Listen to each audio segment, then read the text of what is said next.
السلام عليكم ورحمة الله وبركاته. إن الحمد لله نحمده ونستعينه ونستغفره ونعوذ بالله من شرور أنفسنا ومن سيئات أعمالنا. من يهده الله فلا مضل له ومن يضلل فلا هادي له. وأشهد أن لا إله إلا الله وحده لا شريك له وأشهد أن محمدا عبده ورسوله صلى الله تعالى عليه وعلى آله وصحبه وسلم تسليما كثيرا. أما بعد فقد قال الله تعالى في القرآن الكريم قد أفلح من تزكى وذكر اسم ربه فصلى. সম্মানিত মসজিদের মুসল্লিগণ এবং আজকের এই মোবারক মাহফিলের উপস্থিতি, আল্লাহ রাব্বুল আলামিনের প্রশংসা এবং প্রিয় নবী সাল্লাল্লাহু আলাইহি ওয়াসাল্লামের উপর সালাত ও সালামের পর এই মসজিদের যারা দায়িত্বশীল জিম্মেদার তাদের শুকরিয়া আদায় করি যে তারা এই মসজিদকে আমাদের দাওয়াতি কাজের উদ্দেশ্যে এই সময়টাই বসে কোরআন সুন্নাহর কথা, মহান আল্লাহ রাব্বুল আলামিনের কথা, রাসূলুল্লাহ সাল্লাল্লাহু আলাইহি সাল্লামের কথা কিছু শোনার জন্য, শোনাবার জন্য সুযোগ করে দিয়েছেন। ফাজাজাহুমুল্লাহু খাইরান। আল্লাহ তাদেরকে উত্তম প্রতিদান দান করুন। শুকরিয়া আদায় করি যারা এখানে হাজিরিন উপস্থিত ভাইরা রয়েছেন বা যারাই রয়েছেন, তাদের শুকরিয়া আদায় করি যে তারা এখানে দিনের উদ্দেশ্যে, রব্বুল আলামিনের সন্তুষ্টির উদ্দেশ্যে, দিন সম্পর্কে জ্ঞান অর্জন করে ফরিজা আদায় করার উদ্দেশ্যে। কারণ এলম শিখা ফরজ। আমাদের দেশের মানুষরা মনে করে যে দিনের মাহফিলে বসবো শুধু সওয়াবের আশায়। এটা অসম্পূর্ণ কথা, এটা একেবারে সীমিত কথা, এটা কোনো একজন জ্ঞানী মুসলিমের কথা নেই। বরং সবচেয়ে বড় যেটি উদ্দেশ্য সেটা হচ্ছে আপনার ফরজ আদায় করার জন্য বসেছেন। দিন সম্পর্কে জ্ঞান অর্জন করা ফরজ। দিনের মৌলিক বিষয় অনেকগুলি আমাদের জানা নেই, সাধারণ মানুষ বোঝে। আর খুঁটিনাটি শাখা প্রশাখা যেসব রয়েছে সেগুলি তো আছেই, কিন্তু যেসব মৌলিক বিষয়গুলি, আকীদার বিষয়, মানহাজের বিষয়, ইবাদত বন্দেগীর ফরজ ওয়াজিবাতের বিষয়, হারাম নাজায়েজের বিষয়, সেগুলি আমাদের অনেকের জানা নেই। সুতরাং দিন সম্পর্কে জ্ঞান অর্জন করা ফরজ। যে ফরজ আদায়ের জন্য বসেছেন, তালাবুল ইলমে ফরিদাতুন আলা কুল্লি মুসলিম, দিন সম্পর্কে জ্ঞান হাসিল করা প্রত্যেক মুসলিমের ফরজ কাজ। এটি এক নম্বর কাজ। আর তারপরে এলেম শিখে সহি এলেম শিখতে হবে, ভুল নয়। আর সহি এলেমটাই শেখানো হয় আলহামদুলিল্লাহ আরব দেশগুলিতে সাধারণত, যেটা সরকারিভাবে হয়ে থাকে অথবা ধর্ম মন্ত্রণালয় থেকে হয়ে থাকে, আর খোলাখুলি স্পষ্ট ভাষায় হয়ে থাকে, লুকিয়ে গোপনে নয়। আর ভেজালের আলামত হচ্ছে লুকিয়ে লুকিয়ে তারা কাজ করে, গোপনে তারা মানুষকে বিভ্রান্ত করে। কারণ আরব দেশে ইসলাম নাজিল হয়েছে, ইসলাম এখান থেকে শিখে যেতে হবে। আর দেশের মানুষরা আসবার এখানে লুকিয়ে লুকিয়ে ইসলাম শিখাবে, সেটি আসল ইসলাম নয়, ভেজালযুক্ত ইসলাম। সতর্ক সাবধান থাকবে। আজকের এই মসজিদের বিষয়বস্তু কয়েকটি গুরুত্বপূর্ণ বিষয়। আমার সামনে 10টি বিষয় রয়েছে, প্রায় সবগুলি মোটামুটি আমাদের এই মসজিদের, যে মসজিদে বাহরাইনে হামাদ টাউনে বসে আছি, এই মসজিদের কর্তৃপক্ষ আমার কাছে এক সপ্তাহ আগে পাঠিয়েছে। যে বিষয়গুলির ওপর একটু আলোকপাত করতে হবে, আলোচনা করতে হবে। এক একটি পয়েন্ট আপনাদের সামনে পেশ করব, আর তারপরে সেই বিষয়গুলি সম্পর্কে যে ভুলভ্রান্তি রয়েছে সেগুলির ইসলাহ সংশোধনের চেষ্টা করব। আল্লাহ রাব্বুল আলামিন যেন তৌফিক দান করেন এবং আপনাদেরকে সঠিকটা জেনে আমল করার তৌফিক দান করেন। আল্লাহ রাব্বুল আলামিনের আয়াত দিয়ে শুরু করি। সূরা আলা, কাদ আফলাহা মান তাযাক্কা। প্রথম পয়েন্ট যেটি, সেটি শুরু করতে যাচ্ছি, সেটি হচ্ছে পবিত্রতা, তাহারা। পবিত্রতা, পবিত্রতা বলতে আমরা কিন্তু সাধারণ মানুষ বুঝি পবিত্রতা মানে শরীরের শুধু পবিত্রতা। গোসল ফরজ না থাকে, গোসল ফরজ হয়ে থাকে গোসল করে নেওয়া, উজু না থাকে তো উজু করে নেওয়া, আর যদি উজুর পানি না থাকে, পানির ব্যবস্থা না থাকে বা পানি ব্যবহার না করতে পারেন তো তেমন করে নেওয়া, এগুলো হচ্ছে পবিত্রতা। এটা মানুষের শরীরের নাপাকির ক্ষেত্রে।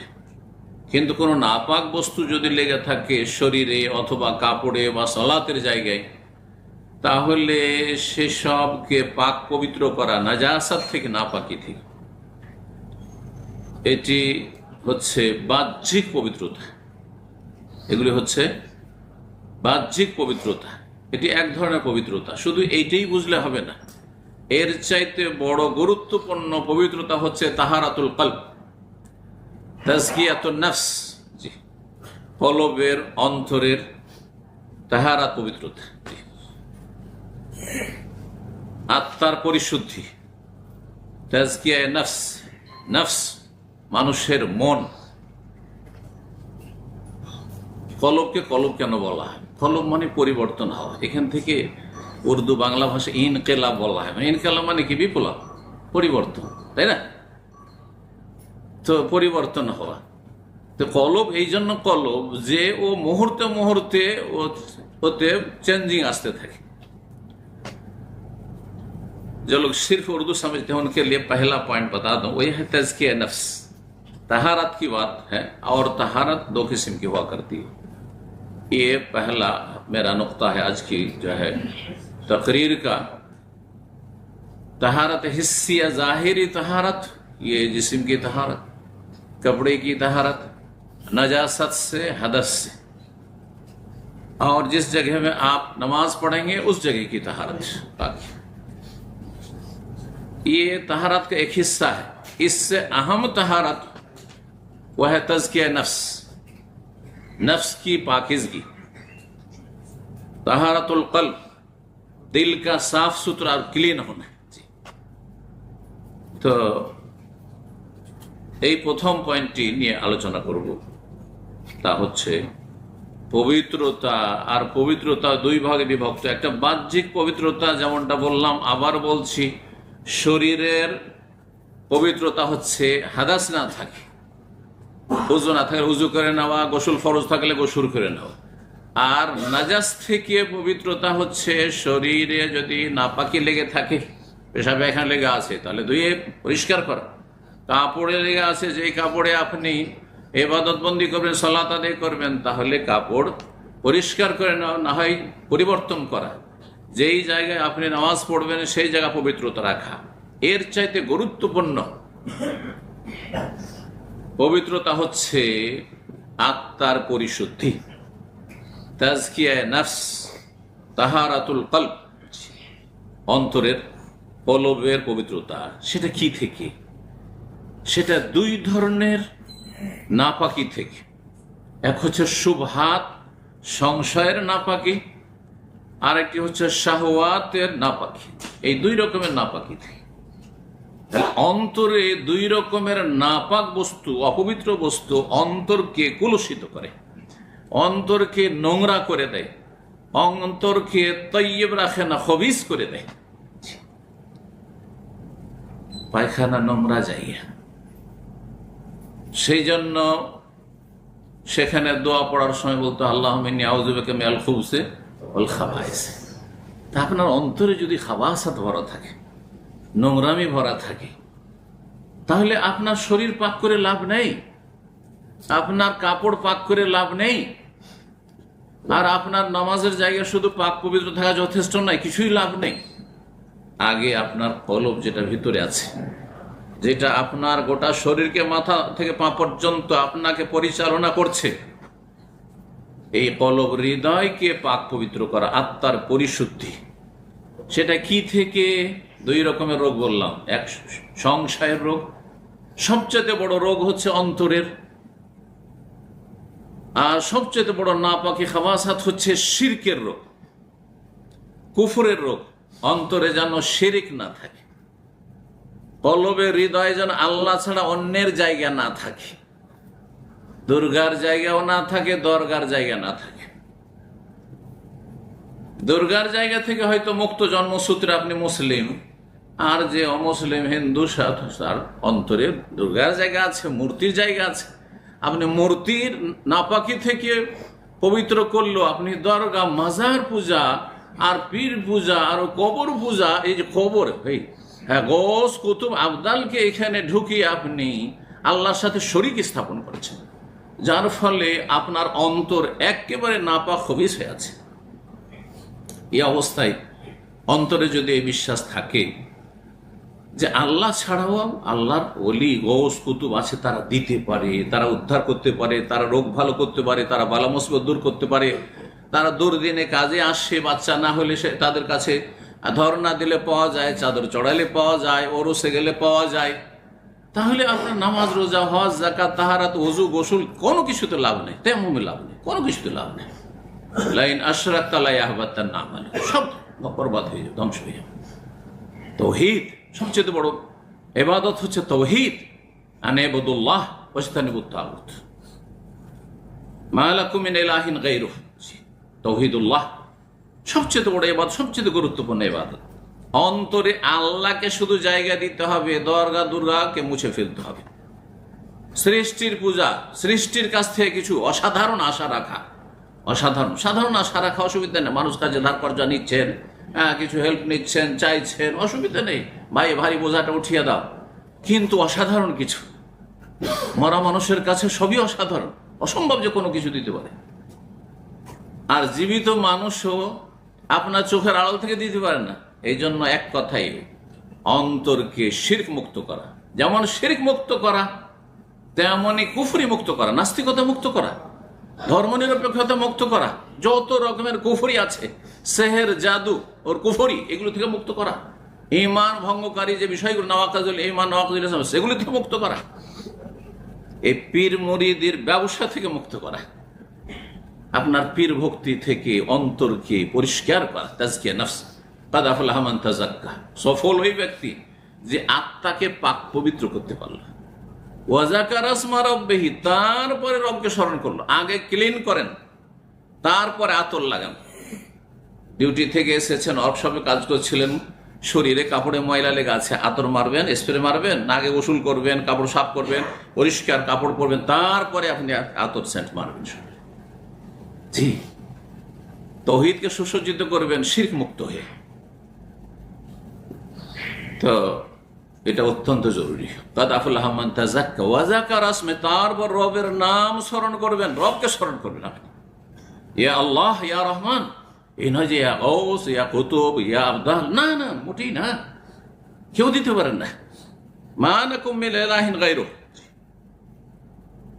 অন্তরকে পাক পবিত্র করা, তাহারাতুল কলব আর তাহারাতুল বাদান, শরীরকে পাক পবিত্র রাখা। শরীরে যা কিছু আছে, নামাজ পড়বেন, আপনার সবকিছু পাক পবিত্র থাকতে হবে। আশা করি বুঝতে পেরেছেন। এটি হচ্ছে প্রথম পয়েন্ট। 2 নম্বর পয়েন্ট হচ্ছে উজুর হেফাজত করা। উজুটা সুন্দর করে করবেন। উজুতে ঠকামি করলে হবে না। উজুতে ঠকামি হচ্ছে 2 রকম। এক হচ্ছে বেদাতি তরিকার উজু, সুন্নতি তরিকার উজু না। আর একটি ঠকামি হচ্ছে যে আপনি উজু অসম্পূর্ণ করছেন, উজুর ধোয়ার অঙ্গগুলি কিছু শুকনো থেকে যাচ্ছে, যত্ন নিচ্ছেন না। তাড়াতাড়ি করে উজু করলেন, এখানে একটু জায়গা শুকনো থেকে গেল, আপনার আরেকটি জায়গা শুকনো থেকে গেল, আপনার হয়তো ওই টাকনার ওইখানে নিচু জায়গা, টাকনার নিচে যা আছে ওখানে পানি পৌঁছিল না, আপনি উজু ব্যাস কাজ সারতে হবে। উজু করতে গিয়ে আপনি উল্টো পাল্টা উজু করলেন না। উজুর ফরজগুলি ঠিক রাখা, অজেবাত ফরজ অজেবাত ঠিক রাখা, সুন্নাতগুলি যথাসাধ্য পালন করবেন, বেদাত থেকে মুক্ত থাকবেন। উজুর বেদাতের ক্ষেত্রে আপনার নানা বেদাত রয়েছে, বেদাতি দোয়া কালাম পড়া, এগুলো পড়বেন না। সুন্নতি দোয়া পড়বেন আপনি শুরুতে শেষে, এই সুন্নতি জিকির আজকার রয়েছে। আর আপনি ও ঘাড় মশা করবেন না, গর্দন মশা করবেন না।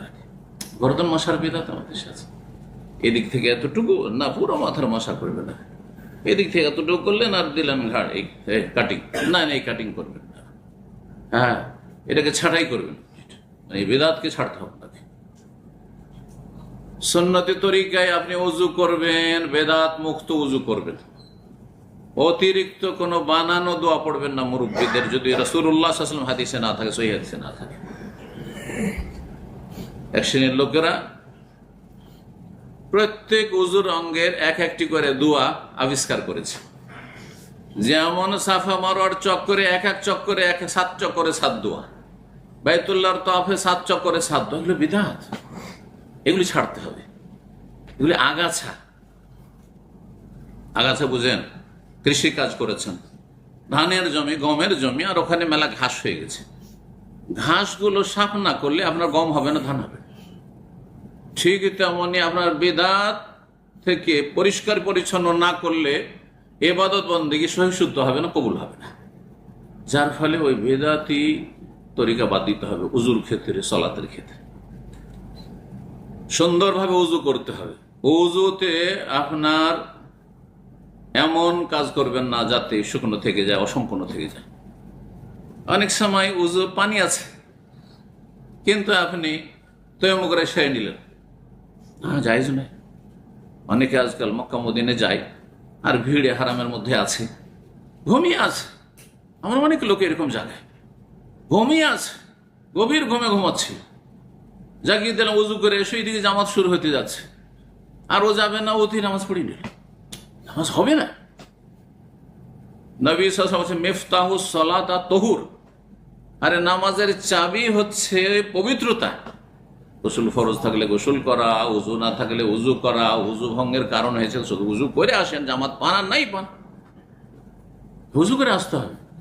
এই জানাজার জামাত ধরা, আমাদের দেশীয় ফতোয়া আছে, জানাজার জামাত হয়ে যাচ্ছে, জামাত ধরার জন্য তেমন করে দৌড় দাও, না, জায়েজ নাই মোটে। আপনি জামাত পান আর নাই পান, জানাজা পান আর নাই পান, আপনি পানি আছে, উজু করে আসেন, তারপরে আপনি আসেন আর তারপরে নামাজ পড়েন। আপনি একা হইলে একা জানাজা পড়েন, কোনো অসুবিধা নেই। কবরকে সামনে করে জানাজা নবী সাল্লাল্লাহু আলাইহি ওয়াসাল্লাম পড়েছেন, সুন্নতকে বাদ দিয়েছেন আর ভালো কাজ করেন আপনি। তো মুহাফাজা আলাল ওযু, এই মর্মে একটি হাদিস শোনায়, সাওবান রাদিয়াল্লাহু তাআলা বর্ণনা করছেন, রাসূলুল্লাহ বলেন, ইস্তাকিমু ওয়ালান তুহসু, তোমরা ইস্তেকামা, সোজা পথে চলে, জান্নাতের পথে চলে। ডানে বামে এদিকে আছে আপনার চরমপন্থীদের পথ, চরমপন্থী যারা খারেজি, জঙ্গি, এদের পথ গোমরা পথভ্রষ্ট। আর এদিকে হচ্ছে শিথিলপন্থী, ঢিলাপন্থী, শিরক বেদাতে লিপ্ত। সবই ঠিক, এটাও ঠিক, ওইটাও ঠিক। এরকম ধর্ম কোন আমাদের দেশে আছে, সব ঠিক, সবাইকে, কাউকে নারাজ করবে না। কারো ভুল বললে অসন্তুষ্ট হবে, আমি সমালোচনার পাত্র হব না। কারো আমি গাল খাবো না। আরে আম্বিয়া রাসূল সবাই গাল খেয়েছে, জি। আপনি যদি বলেন সবাইকে খুশি করবো, তাহলে আপনি বাতিলপন্থী। হক কথা বলবেন তাহলে সবাই সন্তুষ্ট হবে না। আর যদি হক বাতিল সব মিলিয়ে বলেন, ভাই যার যেটা মন হয় করো, যে যেমন নামাজ পড়ছো পড়ো, যে যেমন রুজু করছো করো, ধর্মকর্ম করো, অসুবিধা নাই, ব্যাস। দুনিয়ার ক্ষেত্রে ছাড় দেবেন, কিন্তু দিনের ক্ষেত্রে ছাড় দেওয়ার কোনো অধিকার নেই। আল্লাহ কাল রাসূল, মানহাজে সালাফ, সাহাবায়ে কেরামদের তরিকা। ইসলাম 1400 বছর আগে যেমনটা ছিল ওই রকম ইসলাম পালন করতো, এটা হচ্ছে ইসলাম। বাকিগুলো ভেজাল যুক্ত। আপনি আপনার ইসলামকে মিলিয়ে দেখুন, সাহাবায়ে কেরামদের আমলের সাথে আপনার ইসলাম মিলছে কিনা। ইস্তাকিমু ওয়ালান তুহসু ওয়ালামু আন্না খায়রা আমালিকুম আস-সালাহ, আর জেনে রাখো তোমাদের সবচাইতে খায়রা আমালিকুম, সবচাইতে ভালো আমল হচ্ছে নামাজ। সালাতের চাইতে, নামাজের চাইতে ভালো আমল দুনিয়াতে কোনো কিছু নেই। না বিরুল ওয়ালিদাইন, মাতা পিতার সেবা, না ভাই বোনদেরকে মানুষ করা যেমন প্রবাসীরা করছেন, না ভাই বোনদেরকে প্রতিষ্ঠিত করা, আর বোনগুলো সবগুলি বিয়ে দিলাম আর বাড়ি করে দিলাম, সব ভাইকে বাড়ি করে দিলাম আর বাপকে বাড়ি করে দিলাম। আরে ওগুলো নেকির কাজ, কিন্তু আপনার নামাজ না থাকলে ওগুলো জিরো। 5 ওয়াক্ত নামাজ না থাকলে সব জিরো। আর 5 ওয়াক্ত নামাজ যদি থাকে, তারপরে ওই ফরজগুলি থাকে, ফরজটা ফরজের মতো করে, সুন্নত নফলটা নফলের মতো করে, আপনার সব ইনকাম দিয়ে দিতে হবে আর বাপ ভাইকে, এটা ইসলাম বলছে না। হ্যাঁ, আপনার নিজের ফরজ দায়িত্ব, আপনার স্ত্রী, আপনার ছেলে মেয়েদের ভরণ পোষণের দায়িত্ব শুধু আপনার উপর। আর আপনার বাপ মায়ের ক্ষেত্রে যে ফরজ দায়িত্ব, সেটা আপনার 5 ভাই থাকলে 5 ভাইয়ের উপর। আপনার মায়ের পেটের ভাইয়ের দায়িত্ব নয় যে আপনার বিবির ভরণ পোষণ দেবে, আপনার ছেলে মেয়েদের দায়িত্ব নেবে, অথচ আপনি বেঁচে আছেন। এগুলোকে বাদ দিয়ে আমাদের দেশের মানুষেরা সব টাকা ও বাবার নামে হচ্ছে, মায়ের নামে হচ্ছে, আর সবাই সমান সমান ভাগ করলো, আর এদিকে স্ত্রী ছেলে মেয়েকে বঞ্চিত করলো। মূর্খ সমাজ। বাপ মা যেমন মূর্খ, তেমন ছেলে মেয়েরা মূর্খ, আর কার কি হক তা বুঝে না, যার ফলে দেশাচার ধর্মকর্ম চলছে। আর সবচাইতে ভালো আমল যখন সলাত, আর সলাতের জন্য চাবি হচ্ছে কি? আর তহুর পবিত্রতা। তো চাবি না থাকলে তো দরজাই খুলবে না, আপনি ঢুকতেই পারবেন না। আপনি নামাজে ওযু নাই মানে নামাজ ঢুকতেই পারছেন না। নামাজ পড়লো, সারা রাত নামাজ পড়লে এক রাকাতও কবুল হবে না। সুতরাং ওয়ালা ইউহাফিজু আলাল উযু ইল্লা মুমিন, নবী সাল্লাল্লাহু আলাইহি ওয়াসাল্লাম বলছেন যে উযুর হেফাজত একমাত্র মুমিন ব্যক্তি করে। তাহলে উযুর হেফাজত করতে হবে। হেফাজত বললাম দুই দিক থেকে, মনে আছে? বেদাত থেকে হেফাজতে রাখতে হবে, বেদাতি উযু করবেন না। আর উযুতে ধোয়ার জায়গাগুলো যেন শুকনো না থাকে কোনো জায়গা। মুসনাদ আহমদ ইবনে মাজার হাদিস, হাদিসটি আল্লামা আলবানী রাহিমাহুল্লাহ ताला सही पहुंचा। तो दूसरा पॉइंट मैं उर्दू में बोलने का जो वादा किया है वो ये था कि वजू की हिफाजत जरूरी है। वजू की हिफाजत बेदाती वजू से, बेदाती तरीके पर वजू ना करें, सुन्नती वजू करें। और दूसरा यह है कि वजू में कोई धोने की जगह खुश्क ना रह जाए, कि खामी ना रह जाए। 3 বার করে করলে ভালো, কিন্তু মুস্তাহাব। 2 বারও জায়েজ আছে। একবারে যদি ওযু রঙ পুরো ধোয়া হয়ে যায়, ফরজ আদায় হয়ে যাবে, জেনে রাখতে হবে। তাহলে এতটা করতে পারেন, কিন্তু কোন জায়গায় সামান্য শুকনো রাখতে পারবেন না। আপনি যে জায়গাগুলো ধুইতে হবে, কোনই সহ ধুইতে হবে, রাখনা সহ ধুইতে হবে। এখন কোন একটু শুকনো থেকে গেল চলবে না, ওযু হবেই না। 3 নম্বর যে বিষয়টি, সেটা হচ্ছে আপনাকে 5 ওয়াক্ত নামাজের হেফাজত করতে হবে। অধিকাংশ মুসলিমরা, অধিকাংশ কি সবই বললেই চলে, 95% জন বেনামাজি আজকাল মুসলিম। 5 জন কায়েমে নামাজি শতকরা, এটা খুব বেশি করে বলা হচ্ছে। পরিসংখ্যান এটি বিশ্বের বড় দুঃখের বিষয়। সাহাবায়ে কেরামদের আমলে এই কল্পনাও ছিল না যে মুসলিম বেনামাজি হয় খায়রুল কুরুন। সাহাবায়ে কেরামদের আমল জামানা আর তাবেঈনদের জামানা, তাবা তাবেঈনের জামানায় বেনামাজি তারেকে সলা মুসলিম হয়, এটা জানা ছিল না। সাহাবায়ে কেরামদের ইজমা ছিল যে মুসলিম নামাজ পড়ে, নামাজ না পড়লে মুসলিম হয় না। কানু লা ইয়ারাউনা শাইআম মিনাল আমালি তারকুহু কুফরুন গায়রা সালাহ। নামাজ ছাড়া কে তারা কুফরি মনে করতেন, অন্য কোন আমল ছেড়ে দিলে কাফের হয়ে যায় না, ফাসিক হয়, গুনাহগার। নামাজ ছাড়া মুসলিম থাকে না, এটি ইজমায়ে সাহাবা। পরে লোকের ইখতিলাফ করেছে, বড় কুফরি না ছোট কুফরি ইখতিলাফ। ঠিক 5 ওয়াক্ত নামাজ পড়তে হবে, জি। এবং শুধু নিজে পড়া যথেষ্ট নয়, নিজের স্ত্রী পড়ছে কিনা, বিবাহিত আপনার ছেলে মেয়ে আছে, বাপ হয়েছেন, ছেলে মেয়েরা সাবালক সাবালিকা হতে চলেছে, তারা নামাজ পড়ছে কিনা আপনার খোঁজ নিতে হবে। রব্বুল আলামিন ইরশাদ করেছেন সূরা তাহায়, ওয়ামুর আহলাকা বিস-সালাতি ওয়াসতাবির আলাইহা। হে মুসলিম, তুমি তোমার আহালকে, পরিবার, আহাল মানে স্ত্রী ছেলে মেয়ে, তাদেরকে নামাজের হুকুম করো। বাপ মাও যদি আধা নামাজি বেনামাজি হয় তাদেরকে উপদেশ দেবেন, কিন্তু চাপ সৃষ্টি করার অধিকার নেই। কিন্তু স্ত্রী ছেলে মেয়েদের চাপ সৃষ্টি করার অধিকার আছে, বরং ফরজ দায়িত্ব আছে। বাই ফোর্স নামাজ পড়াইতে হবে। আমার সংসারে থাকলে স্ত্রী নামাজ পড়তে হবে, ছেলে মেয়ে আমার সাথে থাকলে এবং আমার হোটেলে খেলে নামাজ পড়তে হবে। স্বামীর ঘরে গিয়ে বিয়ে দিয়েছেন, কি করছে, তখন মুখে শুধু বলবেন, কিন্তু চাপ সৃষ্টি করা যতক্ষণ আপনার তত্ত্বাবধানে আছে। ফরজ। ও আমার আহলাকা বিস-সালাহ, নিজে নামাজ পড়া শুধু নয়, তোমার আহলকে, পরিবারকে নামাজের নির্দেশ দাও। ওয়াস্তাবির আলাইহ, এবং তার ওপর তুমি অবিচল থাকো, তুমি কন্টিনিউ করো। এই নয় যে টেম্পোরারি মুসাল্লি, রমজান মাসে বড়ই মুসল্লি হয়ে গেলেন, 1 রাকাত তারাবি ছাড়লেন না আপনি, বালা মুসিবত আসলে তখন মুসল্লি সেজে গেলেন। বাপ মরেছে, মা মরেছে, স্বামী মরেছে, অমুক মরেছে, তখন মুসল্লি হয়ে গেলেন। এটা ছেলে মারা গেছে, মুসল্লি হয়ে গেলেন। আর যখন সুখ হয়েছে তখন আল্লাহকে ভুলে গেলেন আপনি। আপনার মধ্যে নেফাক, কপটতা রয়েছে, আল্লাহ অন্তর জানছেন আপনার। ওয়াস্তাবির আলাইহা, ধৈর্য ধারণ করো, অবিচল থাকো। লা নাসআলুকা রিজকা, আরে আল্লাহ বলছেন তোমাদের কাছে আমি পয়সা চাই না, তোমরা সব ইনকাম করো, ব্যাস যাকাতটা দিয়ে দাও, কিছুই চাই না তোমাদের কাছে। তোমাদের কাছে আল্লাহ রিজিক চাই না। নাহনু নারযুকুকা, হে মানুষ তোমাকে আমি রিজিক দিচ্ছি, আমি দিচ্ছি। ওলামারা বলছেন নামাজের কথা বলে আল্লাহ রিজিকের কথা কেন বললেন? রহস্য শুনুন। রহস্য হচ্ছে যে যারা সত্যিকারের নামাজি হবে, আল্লাহর সাথে অন্তর মিলিয়ে খুশুর সাথে, তাদের এই রিজিকের চিন্তা করতে হবে না, তবে কর্ম করতে হবে। তার মানে এই নয় যে সবসময় মসজিদে বসে থাকবো আর রিজিক আকাশ থেকে নামবে, এটা হয় না। কারণ নবী রসুলদের হয়নি। খিদে লেগেছে, আনসারীদের বাগানে রসুল্লাহ সাল্লামকে যেতে হয়েছে, বেরোইতে হবে। ফাইজা কজিয়াতিস সালাত ফান্তাশিরু ফিল আরদি, একটু ছড়িয়ে যাবে, কিন্তু হালাল রিজিক করো, টেনশন থাকবে না, অশান্তি থাকবে না, কি করব কিভাবে চলবো হাহাকার থাকবে না, মনে শান্তি থাকবে, অল্পতে পরিতুষ্টি থাকবে। রিজিক যদি চান তো নামাজের হেফাজত করুন, আপনি, আপনার স্ত্রী, আপনার ছেলে মেয়ে। এটি হচ্ছে আপনার দায়িত্ব। সুতরাং এর জন্য করণীয় কি?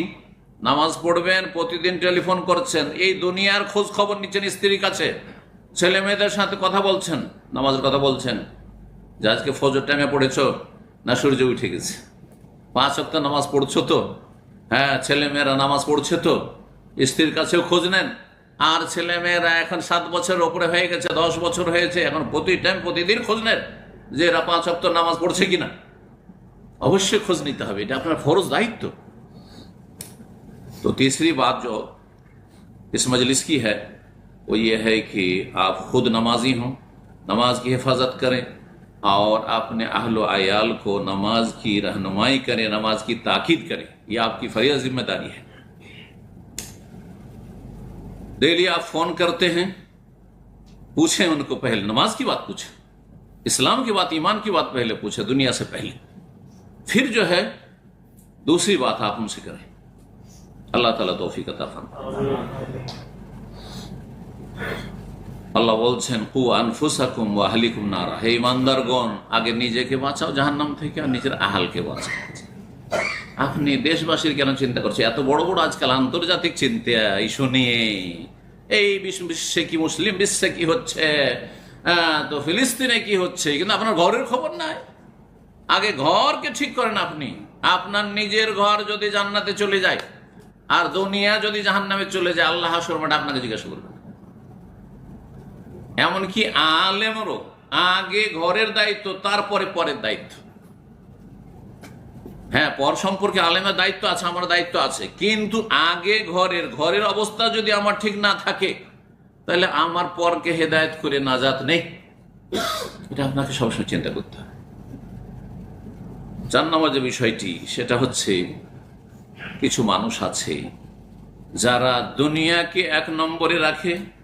দুনিয়া মানে ডিউটি, পয়সা, আয় উপার্জন, হ্যাঁ ব্যবসা বাণিজ্য, তারপরে দুনিয়া হচ্ছে ঘুমটা 1 নম্বরে, আর ফজর নামাজ 2 নম্বরে। ফজর নামাজ পড়ে, যদি জেগে যেতে পারলো তো পারলো, চেষ্টা নেই, অ্যালার্মও লাগাবে না, আর কোনো কষ্টও নেই। মাসকে মাস বা সপ্তাহ সে উঠতে পারছে না ফজরে, কোনো মনোকষ্ট নাই, কোনো আক্ষেপও নাই। যখন উঠলো সকাল 7টা 8টায় ডিউটি যাওয়ার আগে, ব্যাস নাকরাতুল গোরাব, হ্যাঁ ওই কাকের মতো ঠোকর মেরে নিল, মানে খাটাখাট 2-4 সেজদা করে নিল, ব্যাস। এই নামাজ দিয়ে কাজ হবে না। 1 নম্বরে দুনিয়া নয়, 1 নম্বরে আখিরাতকে রাখতে হবে। জান্নাত 1 নম্বরে, জান্নাতের পথিক হইতে হবে। আর ডানে বামে যে হালাল রুজি আছে, হালাল রুজি নিতে হবে চলতে চলতে জান্নাতের পথে, সহজ ভাষায়। যদি এমনটা হয় আপনার লাইফটা, যে আগে আমার নামাজ, তারপরে আমার ঘুম, তারপরে আমার রুজি রোজগার, তারপরে আমার ব্যবসা বাণিজ্য, তারপরে আমার ডিউটি। আমরা যদি বলে কোনো জায়গায় পশ্চিমা দেশ ঘুরে এলাম, অনেকে আছে জুমা পড়তে পারি না, মোটেই জায়েজ না এরকম চাকরি করে, যে আপনি মাসকে মাস, বছরকে বছর জুমা পড়তে পারবেন না, আপনি জুমা পড়তে দেয় না, আপনি চাকরি করবেন, সে চাকরি হারাম। এটা একজন মুসলিমের জন্য, এটা কাফেরের জন্য ছেড়ে দেন। যে জুমার সময় ডিউটি করতে হবে, অমুসলিম ডিউটি করবে সেই ডিউটিটা। হ্যাঁ, আপনাকে সেই ডিউটি করতে হবে।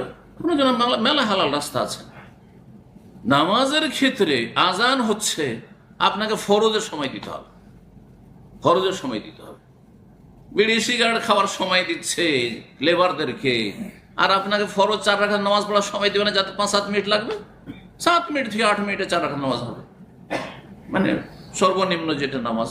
ঠিক সন্ন্যত গুলো না, সন্ন্যতের আগে আপনার ডিউটি যদি ফরজ থাকে ডিউটিতে চলে যান, আপনি লম্বা সন্ন্যত ধরাবেন না। কারণ অনেক জায়গায় এইরকম মালিকের সাথে এরকম আপত্তি তখন উঠে আসে যে নামাজ পড়তে গেলে আধা ঘন্টা পাস করে দেয়, এখন 8 মিনিট 10 মিনিট নেবে। সিগারেট খোর যদি সিগারেট খাওয়ার জন্য বিরতি নিতে পারে, তাহলে আপনি আল্লাহর ইবাদতের জন্য বিরতি নেওয়ার বেশি হক রাখেন। এনার যে অধিকার আছে, যদি দেয় অধিকার তাহলে ডিউটি করবেন, আর না হলে আল্লাহর জমিন প্রশস্ত রয়েছে। আলাম তখন আরদুল্লাহ ওয়াসি, আল্লাহ বলছেন আল্লাহর জমিন প্রশস্ত নয়, তো হাজির ফিহা, সেখানে চলে যাও, সেখানে রিজিক দিবে আল্লাহ রাব্বুল আলামিন। জি, কিন্তু ঘুমের সময়টা আপনার সময়। কেন ঘুমাচ্ছেন আপনি ফজরের নামাজে? কেন ঘুমাচ্ছেন আপনি আসরের নামাজে? ঘুমিয়ে থাকছেন। আপনি জোহরের সময় নামাজ পড়তে মসজিদে যাবেন না, আপনি ঘরে আপনি পাকশাক করছেন, নিজের সময়কে সেভ করছেন। আপনি কিয়ামতে জবাব দিতে হবে। 1 নম্বরে আপনার দুনিয়া হয়ে গেছে। এই মর্মে অনেক কথাই রয়েছে, কিন্তু 1-2টি আয়াত দিয়ে, কোরআনে কারীম দিয়ে শেষ করি, কারণ আমার কাছে এখনো 6টি পয়েন্ট রয়েছে। সূরা নাজিয়াতের 37 থেকে 41 নম্বর আয়াত, এই 4-5টি আয়াত আল্লাহ কি বলছেন শোনেন। ফাআম্মা মান তাগা, যে সীমা লঙ্ঘন করলো, ওয়া আসারাল হায়াতাদ দুনিয়া, এবং পার্থিব জগৎকে প্রাধান্য দিল। প্রাধান্য দেওয়া মানে অগ্রাধিকার দিল, 1 নম্বরে রাখলো। সহজ কথায় দুনিয়া আপনার 1 নম্বরে। দুনিয়া হচ্ছে ঘুম, একটু আগে বললাম। ঘুমানো আগে নামাজ পড়ে, ঘুম পুরা হওয়ার পরে উঠলাম, না হলে উঠলাম, পরে নামাজ পড়লাম। যারা এই কাজ করবে, এটা সীমা লঙ্ঘন করলো।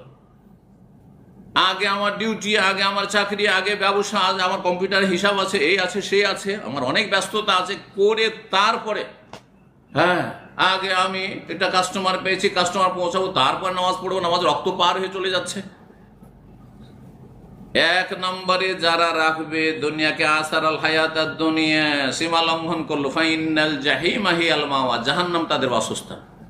কত শক্ত কথা রব্বুল আলামিনের। দুনিয়া 1 নম্বরে, নামাজ 2 নম্বরে, রোজা 2 নম্বরে, পারলে পারলাম, না রোজা ছাড়লাম রমজান মাসে, তাহলে জাহান্নাম হচ্ছে আপনার ঠিকানা। আল্লাহু আকবার। আল্লাহ বলছেন পক্ষান্তরে, ও আম্মা মান খাফা মাকামা রাব্বিহি, যেই ব্যক্তি রবের সামনে দাঁড়াইতে হবে এই কথাকে ভয় করলো, রবের সামনে হাজিরা দিতে হবে ভয় করলো। ওয়া নাহান নাফসা আনিল হাওয়া, অন্তরে ভয় আছে আল্লাহ, যে হাসর মাঠে আল্লাহর সামনে হাজিরা দিতে হবে, জবাব দিতে হবে। সুতরাং নিজেকে কুপ্রবৃত্তি থেকে, নিজের মনকে কুপ্রবৃত্তি থেকে, পাপাচার থেকে বাঁচিয়ে রাখো। ফাইনাল জান্নাতে হিয়াল মাওয়া, তাহলে জান্নাত হচ্ছে বাসস্থান। তাহলে জান্নাতের ঠিকানা নিতে চান, যদি বাসা নিতে চান, তাহলে কি করতে হবে? নিজেকে পাপাচার থেকে বাঁচিয়ে রাখতে হবে, আর রবের সামনে দাঁড়ানোকে ভয় করতে হবে, আখিরাতকে, জান্নাতকে 1 নম্বরে রাখতে হবে, ইবাদত বন্দেগী, নামাজ, ফরজগুলিকে 1 নম্বরে রাখতে হবে, আর তারপরে দুনিয়া করতে হবে। রাস্তা ক্লিয়ার, আপনার সামনে রাস্তা ক্লিয়ার। কোনটা ধরবেন ধরেন। জাহান্নামে যাবেন, দুনিয়া 1 নম্বরে, আখিরাত 2 নম্বরে। জান্নাতে যেতে চান, তাহলে আখিরাতকে 1 নম্বরে রেখে যতটা দুনিয়া হচ্ছে হোক, আর না হলে নাই। আগে আমি নামাজ পড়বো, তারপরে ঘুম পুরা করবো। আমার ঘুম ভাঙা হোক, অসুবিধা নেই। রাত্রে 2 ঘন্টা 3 ঘন্টা ঘুমেছে, ফজর পড়বো, তারপরে ফজর পরে ঘুম পুরা করবো। যখন আমার নামাজের সময় শেষ হয়ে গেল, তারপরে ডিউটি নেই, ঘুম পুরা করবো। কেউ জোহর পরে ঘুম পুরা করছেন, কেউ সকালবেলা ঘুম পুরা করছেন, জায়েজ আছে। আমাদের সেটা ভুল কথা আছে, সকালবেলা ঘুমানো জায়েজ নাই, ভুল কথা এটি। সকালবেলা ঘুমানো মাকরু যারা বলছে, তাদেরও হাদিস জাল হাদিস। নওমাতু সুবহে তু রাসূল ফাকরা, জাল হাদিস। ভোরের নামাজ গরিবী নিয়ে আসে, অভাব নিয়ে আসে, দারিদ্র নিয়ে আসে, এটা জাল কথা, রাসূলুল্লাহ সাল্লাল্লাহু আলাইহি ওয়াসাল্লাম কথা নয়, জালি কথা। জি, আল্লাহ বোঝার তৌফিক দান করুন। আমিন। 5 নম্বর বিষয়টি বলবো, সেটা হচ্ছে অতিরঞ্জন, বাড়াবাড়ি। ধর্মের ক্ষেত্রে, কোনো ক্ষেত্র হোক না কেন, ধর্মের অনেক ক্ষেত্র রয়েছে, অনেক লোক আছে বাড়াবাড়ি করে। বাড়াবাড়ি হারাম, বাড়াবাড়ি করতে গিয়ে মানুষ বিভ্রান্ত হয়ে যায়। এই যে জঙ্গিরা সরকারের কাজ নিজের হাতে নিয়ে নিয়েছে, যে এই কাজটা সরকারের ফরজ সেটা নিজের হাতে নিয়ে নিয়েছে। সেই জন্য তারা কি করেছে, সীমা লঙ্ঘন করে জঙ্গি হয়েছে, তারা খারিজি হয়েছে, তাদের নাম খাওয়ারিজ। আপনি আপনার কাজ করবেন। উদাহরণ দিয়ে বলি, সহজ ভাষায় বাড়াবাড়ির একটা উদাহরণ। আপনার স্ত্রী মাথা খুলে যদি চলাফেরা করে বা বোরখা ছাড়া যদি শাড়ি পরে রাস্তায় ঘোরাফেরা করে, সালোয়ার কামিজ পরে, তাহলে আপনি জবরদস্তি স্ত্রীকে ধরে তাকে বোরখাটা করে গায়ে ঢুকিয়ে দিতে পারবেন, পরিয়ে দিতে পারবেন? পারবেন না? পারবেন না। কিন্তু আপনার ভাইয়ের স্ত্রী, ছোট ভাইয়ের স্ত্রী, আপনার শালার স্ত্রী, হ্যাঁ আপনার বড় ভাইয়ের স্ত্রী ভাবি যদি শাড়ি পরে ঘুরে বেড়ায়, তো তাকে ধরে তাকে বোরখাটা পরাইতে পারবেন? মার খেতে হবে, সমাজের কাছেও মার খেতে হবে, আর আল্লাহর কাছেও মার খেতে হবে। এবার বুঝতে পেরেছেন না? যেটা যার কাজ সেটা তাকে সাজে। আপনার অধিকার নেই যে এখানে আপনি ফোর্স করবেন, জবরদস্তি করবেন। আপনার যেখানে জবরদস্তি করা আছে সেখানে করবেন। এই জন্য বাড়াবাড়িটা নিষেধ। সমস্ত ক্ষেত্রে মানুষ যারা বিভ্রান্ত তারা বাড়াবাড়ি করে। তার মধ্যে একটি বাড়াবাড়ি হচ্ছে মসজিদ থেকে বের হওয়ার ক্ষেত্রে, আর বিশেষ করে মসজিদে হারাম, মসজিদে নববীতে দেখা যায় অনেক ভাইয়ের ইন্ডিয়া, বাংলাদেশ, পাকিস্তান থেকে আসে, বিভিন্ন ভাষা আমাদের ভাষা ছাড়াও, মসজিদে নববীতে যখন বের হচ্ছে তখন উল্টো হয়ে বের হচ্ছে, হেঁটে পাছা দেখে বেরোবে না মসজিদের দিকে, এইভাবে বেরোচ্ছে। মসজিদে হারাম থেকে কাবা শরীফ থেকে বের হয়েছে, এইভাবে উল্টো ভাবে বের হচ্ছে। কারণ ওই মাজার ভক্তি করে যে শিরিক করে যে অভ্যাস, মাজারে ঢোকার সময় এইভাবে ঢুকলো আর তারপরে এইভাবে পিছনে পড়বে, জায়েজ নয়। এটা হচ্ছে গুলু ফিদ্দিন। নবী করিম সাল্লাল্লাহু আলাইহি ওয়াসাল্লাম বলছেন, ইয়াকুমাল গুলু, সাবধান বাড়াবাড়ি থেকে। ফাইন্নামা আহলাকা মান কানা ক্বাবলাকুমাল গুলু ফিদ্দিন, তোমাদের পূর্বের ইহুদি নাসারাদেরকে ধ্বংস করেছে, মানে তাদের ঈমান হারিয়েছে, তারা জাহান্নামের রাস্তা ধরেছে। কিসের জন্য? সীমালঙ্ঘন, বাড়াবাড়ি করে। আল্লাহর নবী, আল্লাহর বান্দা ঈসা আলাইহিস সালাম, তাকে আব্দুল্লাহকে কি করে দিল? ইবনুল্লাহ, আল্লাহর পুত্র বানিয়ে দিল। আল্লাহর বান্দাকে আল্লাহর পুত্র বানিয়ে দিল, সান অফ গড বানিয়ে দিল, স্লেভ অফ গডকে। বাড়াবাড়ি করিল। বাড়াবাড়ি ছাড়াছাড়ি ইসলামের নেই। যেমন কারো মানহানি করবেন না, মসজিদের মানহানি করবেন না, যে মসজিদ আপনি কাশপোটা ফেলবেন, মসজিদকে ময়লা আবর্জনা করবেন, হ্যাঁ মসজিদে এসে আপনি দুর্গন্ধ ছড়াবেন, মসজিদে আপনি থুথু ফেলবেন, এগুলো হচ্ছে মানহানি করা। এটাও যেমন হারাম, তেমনি মসজিদ সম্পর্কে বাড়াবাড়ি। মসজিদে বেরোচ্ছেন তখন পেছন দিকে সরছেন না, আপনি পেছনটা দেখে মসজিদে বেরোচ্ছেন না, এটা জায়েজ নয়। ইয়া আহলাল কিতাব লা তাগলু ফি দীনিকুম, আল্লাহ বলছে আহলি কিতাব, ধর্মের ক্ষেত্রে তোমরা গলু বাড়াবাড়ি করিও না, নাহলে ধ্বংস। তো এটি 5 নম্বর হয়ে গেল। 6 নম্বর বিষয় ফজরের সুন্নতকে নিয়ে। ইন্ডিয়া, বাংলাদেশ, পাকিস্তানের, তার আগে আমাদের উর্দু ভাইরা হয়তো আছে, তাদের জন্য বলি। 5 नंबर जो हमारा नुक्ता या पॉइंट है वो ये है कि गुलू, इस्लाम में गुलू हराम है। और गुलू मुख्तलिफ जगह जो बाद मुसलमान गुलू करते हैं, ज्यादती करते हैं, जो नहीं करने का है वो करते हैं। उसमें से एक है कि मस्जिद से जब निकलते हैं तो उल्टे पैर निकलते हैं। जैसे निकलना चाहिए वैसा नहीं, वो मस्जिद की एहतराम ज्यादा करते हुए क्या करता है ऐसे, खुसूसन मस्जिद हराम में, मस्जिद नबवी में उल्टे पैर वो निकलते हैं। ये जायज नहीं है, ये हराम है, ये बिदअत है,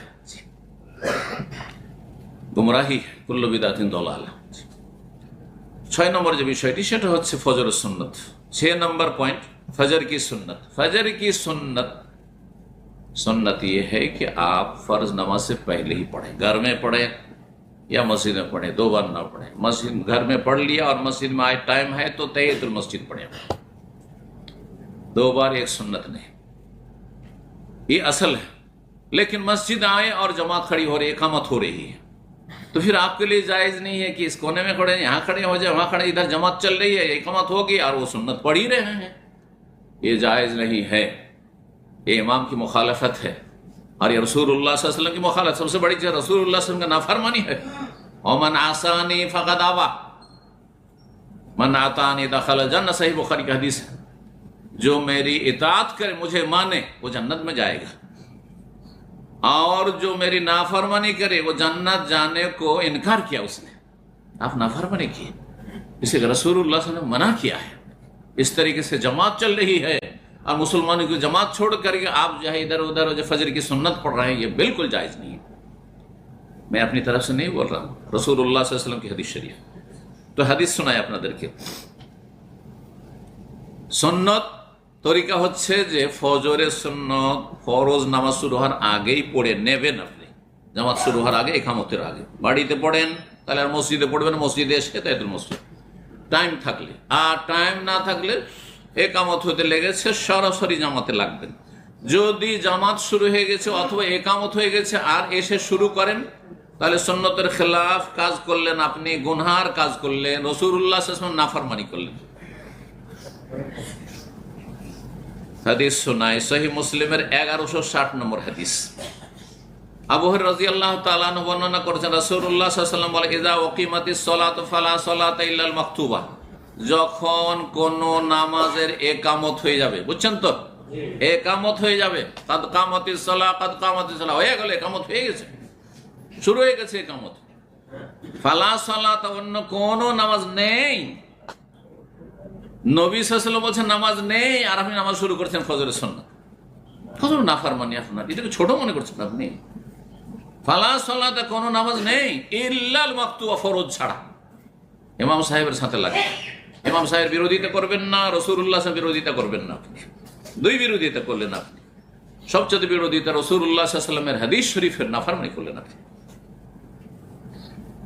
কোন নামাজ নেই, তাহলে কি করতে হবে?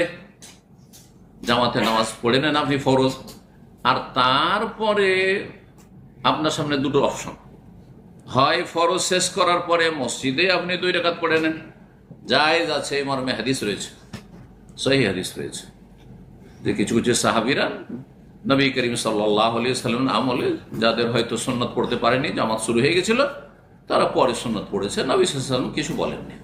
কি আবার 4 কেন পড়ছো? ইয়া রাসূলুল্লাহ, ওই যে আমার ওই সুন্নতটা বাকি ছিল, তো সুন্নতটা পড়লাম, কিছু বলেননি, স্বীকৃতি দিয়েছেন, অনুমোদন, তাকরীরি হাদিস মানে নবী সাল্লাল্লাহু সমর্থন। সুতরাং জায়েজ আছে, এটা একটা অপশন। আর একটি হচ্ছে যে সূর্য ওঠার 15 মিনিটের পর আপনি জোহরের আগ পর্যন্ত পড়েন, মনে রাখতে পারলে ভালো কথা, আর তখন ফুরসত থাকলে, কিন্তু ডিউটির সময় হতে পারবেন না, জায়েজ আছে, তখনই পড়ে নিতে পারেন। সালাম ফিরার পরে দোয়া জিকির আজকার করলেন, না তারপরে পড়ে নিলেন, আপনি মসজিদেই পড়েন, বাসায় এসে পড়েন, কোনো অসুবিধা নেই। আর ফজরের পরে কোনো নামাজ নেই, আসরের পর কোনো নামাজ নেই, মানে বিনা কারণে নফল নামাজ নেই, সমন্বয় শোনেন হাদিসে, তাহলে 2 হাদিস আমল হয়ে গেল। কাজা নামাজ আছে, কারণগত নামাজ আছে, জানাজার নামাজ আছে। হারাম শরীফে জানাজার নামাজ পড়ছেন না ফজর পরে? হ্যাঁ, মদিনায় জানাজার নামাজ পড়ছেন না? ধরো তো নামাজ। হ্যাঁ, ইস্তেখারা, হঠাৎ করে আপনাকে সিদ্ধান্ত নিতে হবে আসর পরে, আপনাকে ফজর পরে এক্ষুনি আপনি হ্যাঁ না বলেন, এই ব্যবসা করবেন কি করবেন না, বিদেশে যাবেন কি যাবেন, একটা ভিসা আছে, অথবা বিয়ে দিবেন কি দিবেন, এক্ষুনি মানে বলছেন না, সূর্য উঠুক তারপর, নাকি? ইস্তেখারা নামাজ জায়েজ আছে, কারণগত নামাজ যায়, ওইরকম কাজা নামাজ জায়েজ আছে। ফজর পরে কাজা নামাজ, কিন্তু বিনা কারণে ফিরিয়ে আছে নফল পড়বো না, ফজর পরে জায়েজ নয়, আসর পরে জায়েজ নয় নফল পড়া। তো এই ছিল বিষয়টি। 7 নম্বর বিষয় হচ্ছে আকীদার বিষয়। আকীদার বিষয়, অনেক নামাজি আছেন বা মুসলিম ভাইরা আছেন, বোনেরা আছেন, যারা তাবিজ ব্যবহার করেন, নিজের গলায়, কোমরে, শরীরে তাবিজ, বাড়িতে তাবিজ ঝুলছে, হ্যাঁ, না হয় গাড়িতে তাবিজ ঝুলছে, এমনকি গাড়িতে ছিঁড়া স্যান্ডেলও ঝুলে, জুতাও ঝুলে। দেখেছেন না? দেখেন নাই? আমাদের দেশের গাড়ির পিছনে একটা করে ছিঁড়া স্যান্ডেল আর জুতে ঝুলে না কেন? এত অধম এসব মুসলিমরা। মুসলিমের গাড়ি যদি হয়, হিন্দুর গাড়ি হলে তো হিন্দুর কোনো আকীদাই নাই, কোনো জ্ঞানই নেই আসমানি দিন সম্পর্কে, কিন্তু একজন মুসলিমের গাড়িতে কি করে একটা ছিঁড়া স্যান্ডেল ঝুলে, এটা ছিঁড়া জুতা ঝুলছে, হ্যাঁ, আর ধারণা কি যে এই ছিঁড়া স্যান্ডেল, ছিঁড়া জুতা এত শক্তি রাখে যে বদনজর থেকে আমার এই কারকে রক্ষা করবে, আমার এই বাসকে রক্ষা করবে, আমার এই ট্রাককে রক্ষা করবে। তাহলে কত অধমের অধম যে নিজে রক্ষা করতে পারছে না, নিজে ওই ছিঁড়া স্যান্ডেলের চাইতে অধম। এবার বুঝতে পেরেছেন আমার কথাটা? মুশরিক এইভাবে অধম হয়, যারা শিরকি কাজ করে তাদের বিবেক নাই যে আমি যে ছেঁড়া স্যান্ডেলের চাইতো অধম হয়ে গেলাম, ফালতু হয়ে গেলাম, বুঝে না। খবরদার, তৌহিদ যখন বুঝবেন আপনি, তৌহিদ যখন প্রতিষ্ঠা করবেন, তখন জ্ঞানীর পরিচয় দেবেন আপনি। আর যখনই শিরক বেদাতে লিপ্ত হবেন, তখন ধর্মান্ধ হয়ে যাবেন। হ্যাঁ, অন্ধ হয়ে যাবেন আপনি, ব্লাইন্ড হয়ে যাবেন। না, অন্ধ হওয়া যায় হয়। চোখ খুলে চলা মানে দলিলের সাথে চলা, কাল আল্লাহ কি বলে, রসুল কি বলেছেন, এগুলো চলবে না। চিন্তা করুন, আপনাকে একটা তাবিজ বাঁধা আছে, কি করে রক্ষা করতে পারে? কি করে রক্ষা করতে পারে? বলবেন যে তাবিজে ওই যে দুয়া লিখা আছে, সূরা লিখা আছে, সূরার নকশা লিখা আছে, এই নকশা করার অধিকার কে দিল? আচ্ছা, সূরাও যদি লিখে থাকে, সূরা লিখাতে বিভিন্ন ক্ষতি, তার মধ্যে এই সূরাটা লিখা আছে, গলায় কোমরে বাঁধা আছে, আর ওইটা নিয়ে আপনি গোসল ফরজ হচ্ছে, আপনার স্বপ্নদোষ হচ্ছে, সহবাস হচ্ছে, বাথরুমে যাচ্ছেন, এটা ভালো কাজ করছেন না মন্দ কাজ করছেন বলুন তো দেখি? না পাক জায়গায় নিয়ে যাচ্ছেন, না পাক শরীরে সেটা পড়ে থাকছেন। কেমন মুসলিম আপনি? কোরআনের কতটা আপনি বেয়াদবি করছেন চিন্তা করেছেন আপনি? তারপরে আপনাকে একটা উদাহরণ দিই। কোরআন বাঁধা আছে, আপনি মনে করছেন যে এতে আমার রোগ ভালো হবে বা বালা মুসিবত দূর থেকে আমি সুরক্ষিত থাকবো, হেফাজতে থাকবো।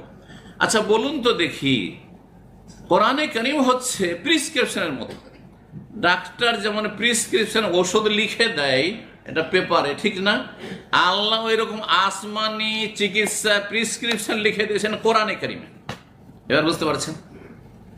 কোন রোগী জ্বর হয়েছে, ম্যালেরিয়া অথবা বিপি হাই, সুগার হাই বা লো, যা কিছু হোক না কেন, কোলেস্ট্রল, আর ডাক্তার লিখে দিয়েছে সেই ওষুধগুলো, সেই প্রিসক্রিপশনটা যদি সুন্দর একটা তাবিজে পেঁচিয়ে ভরে গলায় ঝুলিয়ে রাখি, অথবা সেটা ধুয়ে ধুয়ে পানি খায়, সেই কাগজটা প্রিসক্রিপশন নিয়ে ধুয়ে ধুয়ে পানি খায়, তো রোগ ভালো হবে? বিপি কন্ট্রোল হবে? হ্যাঁ, জ্বর কমবে? হ্যাঁ, কেন? কারণ ডাক্তার প্রিসক্রিপশন দিয়েছে কিসের জন্য? যে ওষুধগুলো কিনবে, আর কেনার পরে যেইভাবে ব্যবহার করতে বলেছে, যতবার বলেছে, যতটা পরিমাণ বলেছে অতটা ব্যবহার করতে হবে, ঠিক না? ঠিক ওই রকমই আসমানি প্রিসক্রিপশন কোরআনে কারীম, সেটা আপনি ধুয়ে পানি খাবেন, লিখে বাটিতে লিখে, অথবা তাবিজে বেঁধে দেবেন আর সেটা ঝুলাবেন, তাতে কি করে আপনার রোগ ভালো হবে, বালা মুসিবত দূর হবে? বরং সেটা আসমানি প্রিসক্রিপশন, সেটাকে পড়বেন এবং সেটাকে বুঝবেন, যেভাবে আমল করতে আল্লাহ বলে সেভাবে আমল করবেন, তখন আপনার রোগ ভালো হবে। এবার বুঝতে পেরেছেন? তাহলে কোরআন তাবিজ করার জন্য আল্লাহ নাজিল করেননি, কোরআন আত্মরক্ষার জন্য, শরীর রক্ষা করার জন্য নাজিল করা হয়নি এইভাবে, বরং কোরআনের উপর আমল করে আপনি দিন দুনিয়া সুন্দর করবেন, এই জন্য আল্লাহ কোরআন নাজিল করেছে। কিতাবুন আনজালনাহু ইলাইকা মুবারাক বরকতুন লিয়াদাব্বারু আয়াতি, এই নয় যে তাবিজ করো, লিয়াদাব্বারু আয়াতি, কোরআন নিয়ে গৌর ফিকির করো, কোরআন নিয়ে চিন্তা করো, বুঝো কোরআন, তাদাব্বুরে কোরআন করো। ওয়ালিয়াতাযাক্কারু উলুল আলবাব, জ্ঞানীরা উপদেশ নেবে কোরআন থেকে, উপদেশ নিয়ে আমল করো, আল্লাহ বলছে। এই জন্য আল্লাহ কোরআন নাজিল করেছে। তো তাবিজ ঝুলাবেন না। তাবিজ আমাদের জমি জায়গায় তো তাবিজ থাকে, আমরা গ্রামে গঞ্জে দেখেছি আমের গাছে তাবিজ ঝুলছে, বুঝছেন না? নকশা ঝুলছে, সূরা মারিয়ামের নকশা, আর বিদাতিরা নকশা তৈরি করেছে, দেখবেন সূরা কাফ, সূরা মারিয়াম, এক এক ফজিল। সূরা মারিয়ামের নকশা যদি গাছে ঝুলান তো খুব বেশি ফলন হবে, আমের গাছে নকশা ঝুলছে, ওই লিচুর গাছে নকশা ঝুলছে, শিরক এগুলো। নবী কারীম সাল্লাল্লাহু আলাইহি ওয়াসাল্লাম, মান তাআল্লাকা তামিমাতান ফাকাদ কাফারা আশরাক বা ফাকাদ আশরাক, যেই ব্যক্তি তাবিজ লটকাবে সে শিরক করলো। দুই রকমের শিরক, বড় শিরকও হইতে পারে, ছোট শিরক হইতে পারে। যদি মনে করে তাবিজই আমাকে রক্ষা করবে তাহলে বড় শিরক, আর যদি মনে করে আল্লাহ রক্ষাকারী আর তাবিজ হচ্ছে ওসিলা, তাহলে ছোট শিরক। আর ছোট শিরকও কাবিরা গুনাহ। ছোট শিরক হইলে ফাসিক আপনি, আর বড় শিরক যদি মনে করে আমার তাবিজই রক্ষা করছে আমাকে, তাহলে আপনি মুসলিম না, কুফরি করছেন আপনি। তাহলে আপনার নামাজ, রোজা, হজ, যাকাত কিছুই তো কবুল হবে না। ताबीज लटकाना हराम है, ये मेरा 7वां पॉइंट। ताबीज लटकाने से कोई फायदा नहीं होता है, बल्कि दीन दुनिया का नुकसान है। मन ताल्लका तमीमतन, जो ताबीज लटकाता है, चाहे जिस्म में हो, घर में हो, दरख्त पर हो, गाड़ी पर हो, हाँ, बीवी बच्चे के जिस्म पर हो, तो फ़क़द अशरका, उसने शिर्क किया। नबी सल्लल्लाहु अलैहि वसल्लम फरमाया, हदीस सही हदीस मुस्नद अहमद वगैरह में। 8 নম্বর পয়েন্ট হচ্ছে তাগা বা বালা এসব ব্যবহার করা। কিসের জন্য? আত্মরক্ষার জন্য। অনেকে একটা সুতা পরে আছে, কালো সুতা পরে আছে, বা একটা বালা পরে আছে, কি জন্য ভাই? এটা বলছে যে বিপদ আপদ থেকে রক্ষার জন্য। হ্যাঁ, বিপদ আপদ থেকে রক্ষার জন্য। এই বালাতে আপনার বিপদ আপদ থেকে রক্ষা করবে না রব রক্ষা করবে? আম্মাই ইউজিবুল মুদ্দার, নিরুপায় মানুষ যে অসহায়, তার ডাকে কে সাড়া দেয়? আল্লাহ। ওয়াকশিফুস সু, এবং আলা মুসিবত তিনি আল্লাহ দূর করেন একমাত্র, কোনো শক্তি দূর করতে পারে না।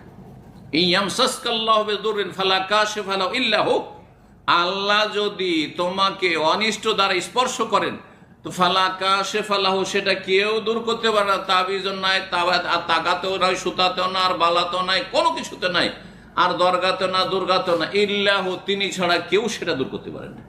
রবের কাছে চাইতে হবে।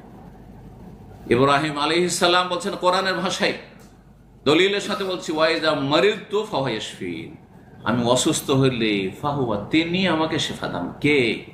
রব। তিনি রোগ দিয়েছেন, তিনি ভালো করে, তার কাছে চাইতে হবে এবং বৈধ পন্থায় চিকিৎসা করতে হবে। চিকিৎসাও যেইভাবে ডাক্তার বলছে সেভাবে, একটু আগে এই জন্য উদাহরণ দিলাম। এখন ভালো স্পেশালিস্ট কাছে লিখে নিয়ে এসে সেইটাকে তাবিজে ভরে যদি ঝুলান অথবা সেটাকে ধুয়ে দিয়ে পানি খান তো কোনোদিন ভালো হবেন না। ঠিক ওই রকম আল্লাহ রাব্বুল কোরআনে কারীম দিয়ে যেইভাবে হেদায়েত নিতে বলা হয়েছে সেইভাবে হেদায়েত নিতে হবে। আল্লাহ যেন বুঝার তৌফিক দান করেন। তাবিজ ব্যবহার করা, তাগা ব্যবহার করা, এগুলো কঠোরভাবে নিষেধ করেছেন এবং শিরকি কাণ্ড নবী সাল্লাল্লাহু আলাইহি ওয়াসাল্লাম বলেছেন। এক সাহাবীর গায়ে ওইরকম বালা ছিল, নতুন মুসলমান, বুঝেন না, তো নবী সাল্লাল্লাহু আলাইহি ওয়াসাল্লাম বলছেন কিসের জন্য? বলছে মিনাল ওয়াহেনা, আমার রোগের জন্য, আত্মরক্ষার জন্য, বালা মুসিবত থেকে দূর রাখার জন্য, নিজেকে রক্ষা করার জন্য। নবী ফালা ইয়াজিদুকা ইল্লা ওয়াহানান, তোমার রোগ আরো বৃদ্ধি করবে, কারণ এতক্ষণ তো শরীরের রোগ ছিল, এখন মনেরও রোগ, শিরকের রোগে আক্রান্ত, বেদাতের রোগে আক্রান্ত, তারপরে গায়রুল্লাহর উপর আস্থা, তাওয়াক্কুল আলা গায়রিল্লাহ, আল্লাহর উপর ভরসা কমে আসছে। সব ভরসা কিসের উপর? তাবিজের উপর। যেন তারা তাবিজ যারা বাঁধে, আমি অনেকের তাবিজ খুলেছি, সুবহানাল্লাহ। একদিন কিতাবুত তাওহীদের দার্স চলছে আমার এক মসজিদে দাম্মামে, আজকে থেকে অনেক আগে 2005-06 কথা বলছি, প্রথম দিকে। তো দার্সের শেষে আমাদের কিছু ছাত্র ভাইরা যারা হেদায়েত হয়েছে, এক ভাইয়ের গলাতে তাবিজ পেয়েছে, তাবিজটা তার খুলে নিয়েছে। তখন এসে আমার সামনে কান্না যেন ভেঙে পড়েছে। তাই বললাম যে কি জন্য তুমি কান্না করছো? এই অবস্থা কেন? তো হাহাকার অবস্থা, তোমার মনে হচ্ছে বাঁচবে না তুমি। বলছে আমার তাবিজ খুলে নিয়েছে, আমি তো বাঁচবো না। তাহলে আপনার আল্লাহর ভরসা না তাবিজের ভরসা?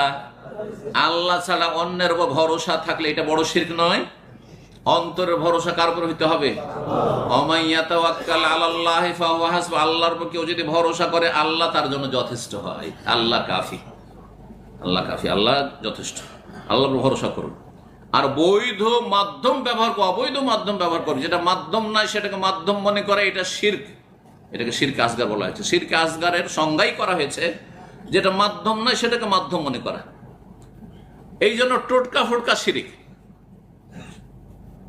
হাত থেকে থালা বাসন পড়ে গেল, তাহলে আমাদের দেশের মানুষরা কি বলে? বেদাতিরা, হ্যাঁ, মেহমান আসবে। এটা কি থালা পড়ে যাওয়াটা মেহমান আসার কারণ? না থালা জানতে পারলো যে মেহমান আসতেছে আর আপনি জানতে পারলেন না, তাহলে সেই থালা বাটির চাইতো আপনি অধম। আপনার ঘরের থালা বাসন আপনি বিবেকবান একজন মানুষ, মুসলিম, তার চাইতে অনেক ভালো, হ্যাঁ, যে সে বুঝতে পারছে। আচ্ছা, আপনারা দুইজনে কথা কাটাকাটি করছেন বা গল্প করছেন, আর আপনি হ্যাঁ বলছেন, আরেকজন না বলছে, এটা ঠিক ওইটা ঠিক, আর ওই সময় টিকটিকি টিক টিক টিক টিক করে উঠলো। আমাদের দেশের হ্যাঁ মূর্খ সমাজ কি বলে? এই দেখ আমার কথাটা ঠিক আছে বললাম, হ্যাঁ, তার মানে আমরা বুঝছি না, কিন্তু আমার চাইতে সিনিয়র এই টিকটিকি বাবা বুঝছে। বাবার পূজা এখন শুধু জিলানি চিস্তি বাবা থাকলো না, শাহজালাল বাবা, শাহপুরান বাবা থাকলো না, টিকটিকিও বাবা। বুঝতে পেরেছেন? এই হচ্ছে মুসলিমদের অবস্থা। তাহলে পার্থক্য কোথায় রে ভাই? যারা মাটির পূজা করছে, যারা মূর্তি পূজা করছে, যারা গাছের পূজা করছে, যারা লিঙ্গ পূজা করছে, তাদের মাঝে আর আপনার মাঝে কি পার্থক্যটা থাকলো? তারপর টিকটিকির পূজারি আপনি, টিকটিকি কি করে বুঝলেন ঠিক ঠিক না ভুল? আশ্চর্য কথা, এটা শিরক। এই জন্য যে কোনো টোটকা মোটকা এগুলি যেহেতু মাধ্যম নয় আর মাধ্যম মনে করছেন, সেই জন্য এইটা হচ্ছে শিরক। এটা হচ্ছে সংজ্ঞা তার। 9 নম্বর বিষয়টি মানুষের আখলাকের সাথে সম্পর্কিত, কারণ বিভিন্ন বিষয়গুলি মসজিদের কর্তৃপক্ষ আমাকে লিখে দিয়েছে। 9 নম্বর বিষয়টি, কিছু কিছু ভাইরা আছেন প্রবাসী, তারা হালাল রুজি সন্ধানে চেষ্টা করেন না। কারণ হালালে একটু কষ্ট আছে, আর হালালে ধৈর্যের প্রয়োজন আছে, আর হালাল পয়সা আস্তে ধীরে আসে। যেটা আস্তে আসে সেটা টিকে বেশি। কিন্তু আমার কথাটা ভালো করে, যত ধীরে ধীরে বড় লোক হবেন তত লাস্টিং করবে। আর রাতারাতি যেই গাছ বাড়ে, একটু হাওয়া বাতাস হলে, ঝড়ো হাওয়া হইলে একবারে ভেঙে পড়ে। বুঝতে পারছেন না? হারাম যারা ইনকাম করে রাতারাতি বড় লোক হয়, আর রাতারাতি একবারে ধস নামে। দেখছেন, দেশের প্রেক্ষাপটে বলতে হবে না, যারা রাতারাতি পথের ফকির ছিল, কিন্তু তারা আজকে টাকা পয়সা কোথায় রাখবে, বিদেশেও জায়গা পায় না কোথায় রাখবে, আর রাখার পর আর উদ্ধারও করতে পারেন না। তাদের কিভাবে ধস নামছে বুঝতে পারছেন তো? তো ওই রকমই অবস্থা, আপনি সেরকমটা হবেন না। প্রবাসে এসেছেন, হালাল খান। কুলু মিম্মা ফিল আরদি হালালান তাইয়্যিবা, আল্লাহ হালাল খেতে বলেছেন। হালাল খাও, পাক পবিত্র খাও, তাতে বরকত রয়েছে। আর হারাম পয়সাতে বরকত নেই, বিভিন্ন ধস নেমে আসবে। টাকা অনেক ইনকাম করেছেন, কিন্তু ছেঁড়া পকেটে ঢুকাচ্ছেন, মানে বরকতহীন। ছেঁড়া পকেটে পয়সা যদি ঢুকাইতে থাকেন, ওইদিকে পড়তে আছে নিচে। ঠিক ওই রকমই আপনার বাড়িতে রোগ ছাড়েন, আপনার বাবা রোগী, মা রোগী, ভাই রোগী, বোন রোগী, আপনার 14 গোষ্ঠী সব গিয়ে হাসপাতালে ঢেলে আসছেন। না হলে এমন দুর্ঘটনা হলো, দুনিয়া সব সর্বনাশ হয়ে গেল, বালা মুসিবতের শেষে সব সর্বনাশ হয়ে গেল।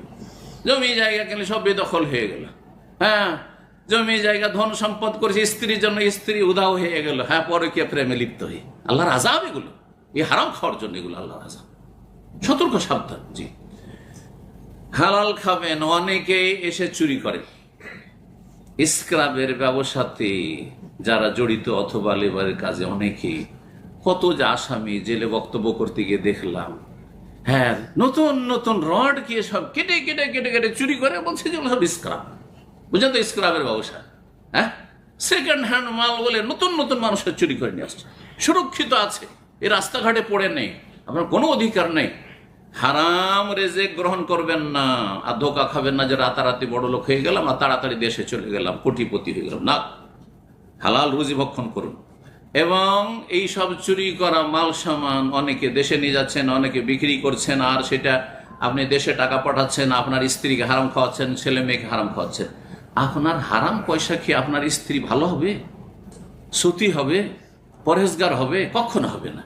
আপনার ছেলে মেয়েকে লালন পালন করবে হারাম পয়সা দিয়ে, আর আশা করছেন আমার ছেলেটা যেন আদর্শ ছেলে হয়, আমার ছেলেটা যেন মানুষের মতো মানুষ হয়।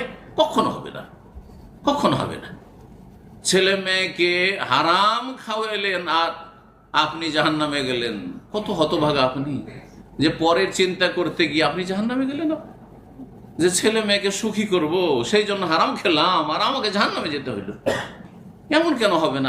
আপনি নিজেকে জাহান্নাম থেকে বাঁচান, আর আল্লাহর কাছে ভালোভাবে তলব করতে থাকুন। নবী হাদিস ওয়াজমালু ফিত তালাব, আল্লাহর কাছে সুন্দরভাবে আল্লাহর কাছে চাও, আল্লাহ দিবেন। আল্লাহর কোনো অভাব নেই, চাইতে হবে সুন্দরভাবে। আল্লাহ তৌফিক দান করুন, হারাম থেকে বেঁচে থাকার তৌফিক দান করুন। ইন্নাল্লাহ তাইয়্যিবুন লা ইয়াকবালু ইল্লা তাইয়্যিবান, সহিহ মুসলিম হাদিস। আল্লাহ পাক পবিত্র, পাক পবিত্র ছাড়া, হালাল ছাড়া আল্লাহ কোনো কিছু কবুল করেন না। সুতরাং যখন দোয়া করছেন, দোয়া কবুল হয় না কেন?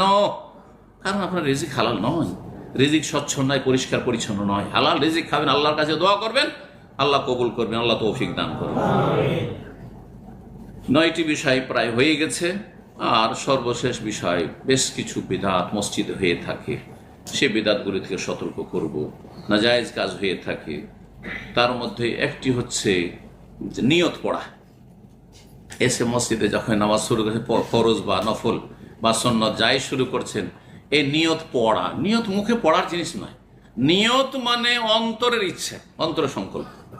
হানাফি মযহাবের কিতাবাদিতে রয়েছে আল্লামা আনোয়ার শাহ কাশ্মীরি। কারণ হ্যাঁ, হানাফি ভাইরা এসব করে থাকেন, জন্মসূত্র এই ভুল নামাজ পড়ে থাকেন। সেই জন্য বলছি, বিশেষ করে আল্লামা আনোয়ার শাহ কাশ্মীরি দেওবন্দি আলেম তিনি লিখছেন বুখারী ভাষ্যে যে আন-নিয়াতু আযীমাতুল কলব, নিয়ত হচ্ছে অন্তরের সংকল্পের নাম।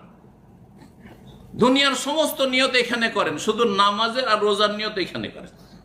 কত বড় ভুল, চিন্তা করুন তো। টাকা পয়সা পাঠাচ্ছেন, এটা নেকির কাজ না? স্ত্রী ছেলে মেয়ের জন্য, বাপ মায়ের জন্য, তখন কি ব্যাংকে গিয়ে নাওয়াইতো পড়ছেন? হ্যাঁ, আরে জাকাত যখন ফকিরকে দিচ্ছেন তখন নাওয়াইতো জাকাতা পড়ছেন। জাকাতও ফরজ, রোজাও ফরজ, নামাজও ফরজ, একই রকম ইসলামের রুকুন। যখন রোজা রাখছেন নাওয়াইতান আসুমা গাদানের বেদাত পড়ছেন আপনি। নামাজ পড়ছেন তখন নাওয়াইতান ওয়াসালিল্লাহি তাআলা আরবা রাকাতিন সালাতুল ইশা মুতাওয়াজ্জিহান লিল কাবাতিশ শরীফাতে আল্লাহু আকবার পড়ছেন আপনি। আর যখন যাকাত দিচ্ছেন তখন কিছুই পড়ছেন না। এটা আবার কেমন ধর্মকর্ম হইল? বুঝতে পারছেন? যদি নিয়ত পড়া থাকে তো সবগুলিতে থাকে, সমস্ত নেই। জিকির ইবাদত নয়? কোন মানুষ আছে যে সুবহানাল্লাহ আলহামদুলিল্লাহ আমি জিকির শুরু করছি, হে আল্লাহ নওয়াইতু আন আযকুর আল্লাহ, আমি আল্লাহর জিকির শুরু করছি বলছেন? কিবলা মুখী হয়ে না, কিবলার উল্টো দিকে, কোন দিকে মুখ করে? হ্যাঁ, না না, এসব করবেন না। তারপরে অনেকেই নামাজ শুরু করার সময় পড়বেন হাক্কাল লা ইলাহা ইল্লাল্লাহ, বিদআত, জায়েজ নয়, কোনো প্রমাণ নেই। দাইমান আবাদান লা ইলাহা ইল্লাল্লাহ, বিদআত, এগুলো বিদআত। তারপরে আকামাহুল্লাহু আদামাহ, এটি যঈফ হাদিস, সহিহ নয়। ইকামত কাদ কামাতি সালাহ আকামাহুল্লাহু আদামাহ, এটাও পড়বেন না। তারপরে সালাম ফিরার পরে কপালে হাত দেবেন, দেখেছেন না? দেখেন নাই? অনেক ভাইরা আছে সালাম ফিরার পরে হাত দেবেন। আর ইয়া কাউইও পড়বেন, বলছে এতে কি হবে? হ্যাঁ, ব্রেন বুদ্ধি শক্তিশালী হবে। বিদআত এগুলো। কপালে কেন হাত দিবেন আপনি সালাম ফিরার পরে? এসব বিদআতি কাজ করবেন না। এইরকমই নামাজ পড়ার সময় আর একটি হারাম কাজ, অধিকাংশ লোক নামাজও পড়েন আবার টাকনার নিচে কাপড় রাখে।